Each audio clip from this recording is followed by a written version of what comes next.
Statement. The Prime Minister. Thank you, Mr. Speaker.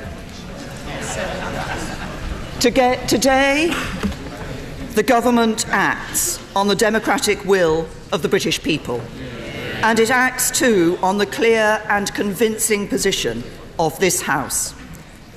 A few minutes ago in Brussels, the United Kingdom's permanent representative to the EU handed a letter to the President of the European Council on my behalf, confirming the government's decision to invoke Article 50 of the Treaty on European Union. The Article 50 process is now underway, and in accordance with the wishes of the British people, the United Kingdom is leaving the European Union. This is an historic moment from which there can be no turning back. Britain is leaving the European Union. We are going to make our own decisions and our own laws. We are going to take control of the things that matter most to us. And we are going to take this opportunity to build a stronger, fairer Britain, a country that our children and grandchildren are proud to call home. That is our ambition and our opportunity. And that is what this government is determined to do. Mr. Speaker, at moments like these, great turning points in our national story, the choices we make define the character of our nation. We can choose to say the task ahead is too great. We can choose to turn our face to the past and believe it can't be done. Or we can look forward with optimism and hope and to believe in the enduring power of the British spirit. I choose to believe in Britain and that our best days lie ahead. And I do so because I am confident that we have the vision and the plan to use this moment to build a better Britain. For leaving the European Union presents us with a unique opportunity. It is this generation's chance to shape a brighter future for our country, a chance to step back and ask ourselves what kind of country we want to be. My answer is clear. I want the United Kingdom to emerge from this period of change stronger, fairer, more united and more outward-looking than ever before. I want us to be a secure, prosperous, tolerant country, a magnet for international talent, and a home to the pioneers and innovators who will shape the world ahead. I want us to be a truly global Britain, the best friend and neighbour to our European partners, but a country that reaches beyond the borders of Europe too. Can I apologise for having to interrupt the Prime Minister. Mr. Boswell, calm yourself. You've got to try to learn to behave in a statesmanlike fashion. That's your long-term goal. It may be very long-term, but it should be a goal. And what I say to the House is this. You can study the record. I will want all colleagues to have the chance to question the Prime Minister. But this is a very important statement, and I think it is reasonable to expect that the Prime Minister gets a courteous hearing, and then every other colleague should get a courteous hearing. The Prime Minister. Mr. Speaker, I want us to be a truly global Britain, the best friend and neighbour to our European partners, but a country that reaches beyond the borders of Europe too. A country that goes out into the world to build relationships with old friends and new allies alike. And that is why I have set out a clear and ambitious plan for the negotiations ahead. It is a plan for a new, deep and special partnership between Britain and the European Union. A partnership of values, a partnership of interests, a partnership based on cooperation in areas such as security and economic affairs, and a partnership that works in the best interests of the United Kingdom, the European Union and the wider world. Because perhaps now more than ever, the world needs the liberal democratic values of Europe. Values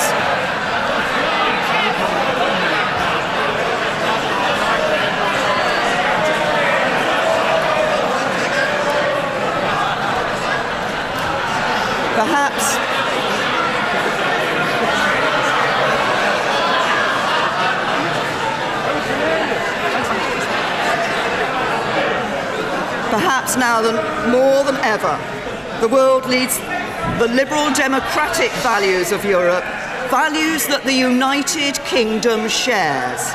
And that is why, while we are leaving the institutions of the European Union, we are not leaving Europe. We will remain a close friend and ally. We will be a committed partner. We will play our part to ensure that Europe is able to project its values and defend itself from security threats. And we will do all that we can to help the European Union prosper and succeed. So, Mr. Speaker, in the letter that has been delivered to President Tusk today, copies of which I have placed in the library of the House, I have been clear that the deep and special partnership we seek is in the best interests of the United Kingdom and of the European Union too. I have been clear that we will work constructively in a spirit of sincere cooperation to bring this partnership into being. And I have been clear that we should seek to agree the terms of this future partnership alongside those of our withdrawal within the next 2 years. I am ambitious for Britain, and the objectives I've set out for these negotiations remain. We will deliver certainty wherever possible so that business, the public sector and everybody else has as much clarity as we can provide as we move through the process. It is why tomorrow we will publish a white paper confirming our plans to convert the acquis into British law so that everyone will know where they stand. And it's why I've been clear that the government will put the final deal that is agreed between the UK and the EU to a vote in both Houses of Parliament before it comes into force. We will take control of our own laws and bring an end to the jurisdiction of the European Court of Justice in Britain. Leaving the European Union will mean that our laws will be made in Westminster, Edinburgh, Cardiff and Belfast. And those laws will be interpreted by judges not in Luxembourg but in courts across this country. We will strengthen the union of the 4 nations that comprise our United Kingdom. We will negotiate as one United Kingdom, taking account of the specific interests of every nation and region of the UK. And when it comes to the powers that we will take back from Europe, we will consult fully on which powers should reside in Westminster and which should be passed on to the devolved administrations. But, Mr. Speaker, no decisions currently taken by the devolved administrations will be removed from them. And it is the expectation of the government that the devolved administrations in Scotland, Wales and Northern Ireland will see a significant increase in their decision-making power as a result of this process. We want to maintain the common travel area with the Republic of Ireland. There should be no return to the borders of the past. We will control immigration so that we continue to attract the brightest and the best to work or study in Britain, but manage the process properly so that our immigration system serves the national interest. We seek to guarantee the rights of EU citizens who are already living in Britain and the rights of British nationals in other member states as early as we can. That is set out very clearly in the letter as an early priority for the talks ahead. We will ensure that workers' rights are fully protected and maintained. Indeed, under my leadership, not only will the government protect the rights of workers, but we will build on them. We will pursue a bold and ambitious free trade agreement with the European Union that allows for the freest possible trade in goods and services between Britain and the EU's member states, that gives British companies the maximum freedom to trade with and operate within European markets, and that lets European businesses do the same in Britain. Because European leaders have said many times that we cannot cherry-pick and remain members of the single market without accepting the 4 freedoms that are indivisible. We respect that position, and as accepting those freedoms is incompatible with the democratically expressed will of the British people, we will no longer be members of the single market. We are going to make sure that we can strike trade agreements with countries from outside the European Union too. Because important though our trade with the EU is and will remain, it is clear that the UK needs to increase significantly its trade with the fastest growing export markets in the world. We hope to continue to collaborate with our European partners in the areas of science, education, research and technology, so that the UK is one of the best places for science and innovation. We seek continued cooperation with our European partners in important areas such as crime, terrorism and foreign affairs. And it is our aim to deliver a smooth and orderly Brexit, reaching an agreement about our future partnership by the time the 2-year Article 50 process has concluded, then moving into a phased process of implementation in which Britain, the EU institutions and member states prepare for the new arrangements that will exist between us. Mr. Speaker, we understand that there will be consequences for the UK of leaving the EU. We know that we will lose influence. We know that we will lose influence over the rules that affect the European economy. We know that UK companies that trade with the EU will have to align with rules agreed by institutions of which we are no longer a part, just as we do in other overseas markets, and we accept that. However, we approach these talks constructively, respectfully, and in a spirit of sincere cooperation. For it is in the interests of both the United Kingdom and the European Union that we should use this process to deliver our objectives in a fair and orderly manner. It is in the interests of both the United Kingdom and the European Union that there should be as little disruption as possible. And it is the interests of both the United Kingdom and the European Union that Europe should remain strong, prosperous and capable of projecting its values in the world. At a time when the growth of global trade is slowing, and there are signs that protectionist instincts are on the rise in many parts of the world, Europe has a responsibility to stand up for free trade in the interests of all our citizens. With Europe's security more fragile today than at any time since the end of the Cold War, weakening our cooperation and failing to stand up for European values would be a costly mistake. Our vote to leave the EU was no rejection of the values that we share as fellow Europeans. As a European country, we will continue to play our part in promoting and supporting those values during the negotiations and once they are done. We will continue to be reliable partners, willing allies and close friends. We want to continue to buy goods and services from the EU and sell them ours. We want to trade with them as freely as possible and work with one another to make sure we are all safer, more secure and more prosperous through continued friendship. Indeed, in an increasingly unstable world, we must continue to forge the closest possible security cooperation to keep our people safe. We face the same global threats from terrorism and extremism. That message was only reinforced by the abhorrent attack on Westminster Bridge and this place last week. So there should be no reason why we should not agree a new deep and special partnership between the UK and the EU that works for us all. Mr. Speaker, I know that this is a day of celebration for some and disappointment for others. The referendum last June was divisive at times. Not everyone shared the same point of view or voted the same way. The arguments on both sides were passionate. But, Mr. Speaker, when I sit around the negotiating table in the months ahead, I will represent every person in the United Kingdom, young and old, rich and poor, city, town, country, and all the villages and hamlets in between. And yes, those EU nationals who have made this country their home. And it is my fierce determination to get the right deal for every single person in this country. For as we face the opportunities ahead of us on this momentous journey, our shared values, interests and ambitions can and must bring us together. We all want to see a Britain that is stronger than it is today. We all want a country that is fairer so that everyone has the chance to succeed. We all want a nation that is safe and secure for our children and grandchildren. We all want to live in a truly global Britain that gets out and builds relationships with old friends and new allies around the world. These are the ambitions of this government's plan for Britain. Ambitions that unite us so that we are no longer defined by the vote we cast, but by our determination to make a success of the result. We are one great union of people and nations with a proud history and a bright future. And now that the decision to leave has been made and the process is underway, it is time to come together.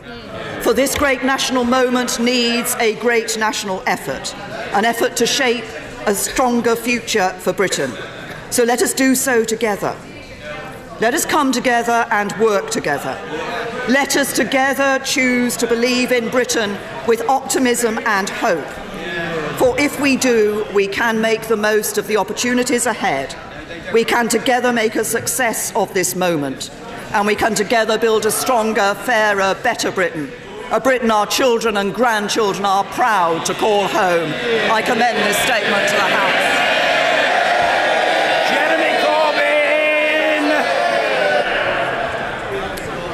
Thank you, Mr. Speaker. I would like to thank the Prime Minister for an advance copy of her statement.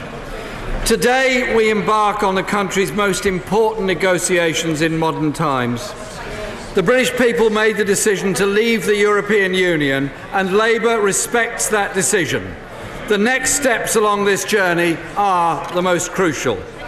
And if the Prime Minister is to unite the country, as she says she aims to do, the government needs to listen, consult and represent the whole country, not just the hardline Tory ideologues on our own benches. Britain is going to change as a result of leaving the European Union. The question is how. There are Conservatives who want to use Brexit to turn this country into a low-wage tax haven.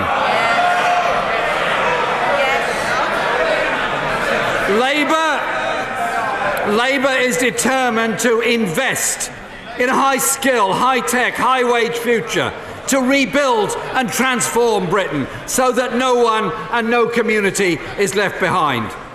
Mr. Speaker, the direction the Prime Minister is threatening to take this country in is both reckless and damaging.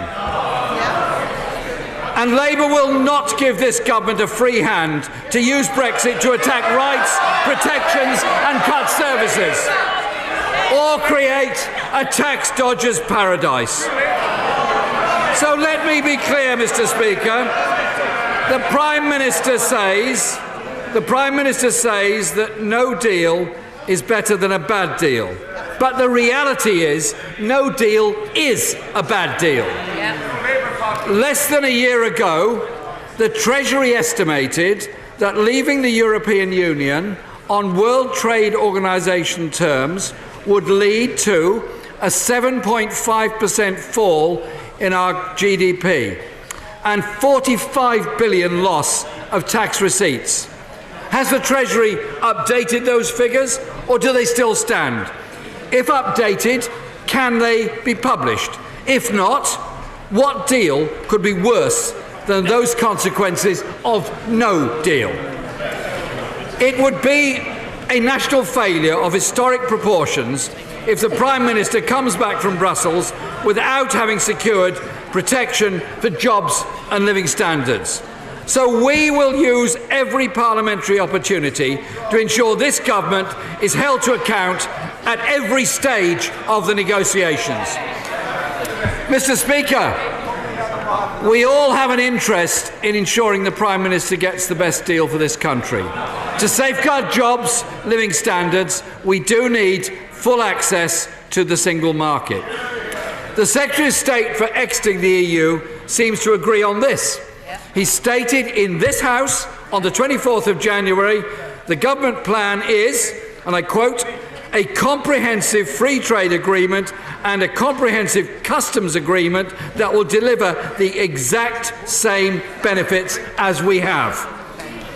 So that is what they pledged. So will the Prime Minister confirm today that she intends to deliver a trade and customs agreement with the exact same benefits? The same goes for protecting workers' rights and environmental standards, protecting Britain's nations and regions, protecting Britain's financial sector and services, and making sure there is no return to a hard border in Northern Ireland. And when, Mr. Speaker, does she expect to be able to guarantee the rights of all those EU nationals who live, work and make such a massive and welcome contribution to this country? And for those British nationals who live or in all parts of the European Union, including guaranteeing that their UK pensions will not be frozen post-Brexit. Mr. Speaker, Brexit would be a huge task for any government, yet so far they seem utterly complacent about the scale of the task ahead. The government ministers can't make up their minds about the real objective. The Foreign Secretary, he's here today, said in October, our policy is having our cake and eating it. How apposite from the Foreign Secretary. Today, the Chancellor on BBC Radio 4 said we can't have our cake and eat it. Maybe they should get together and talk about it. These, at one level, Mr. Speaker, might seem like flippant exchanges from ministers, but they do reflect serious differences about Britain's negotiating aims. The government must speak with a united voice. However, the Foreign Secretary is the same man who promised our National Health Service £350 million a week once we left the EU. Now he believes that leaving the EU without a deal would be perfectly okay. It would not be perfectly okay. It would damage our economy and people's living standards. Will the Prime Minister confirm that she rejects such complacency? Labour has set out our test for this government's Brexit negotiations. And we will use all means possible to make sure we hold this government to their word on full access to the single market, on protecting Britain from being dragged into a race to the bottom, and ensuring our future relationship with the European Union is strong and cooperative, a relationship where we can work together to bring prosperity and peace to our continent. If the Prime Minister can deliver a deal that meets our tests, that will be fine. We'll back her. More than ever, Britain needs a government that will deliver for the whole country, not just a few. And that is the ultimate test of the Brexit deal that the Prime Minister must now secure.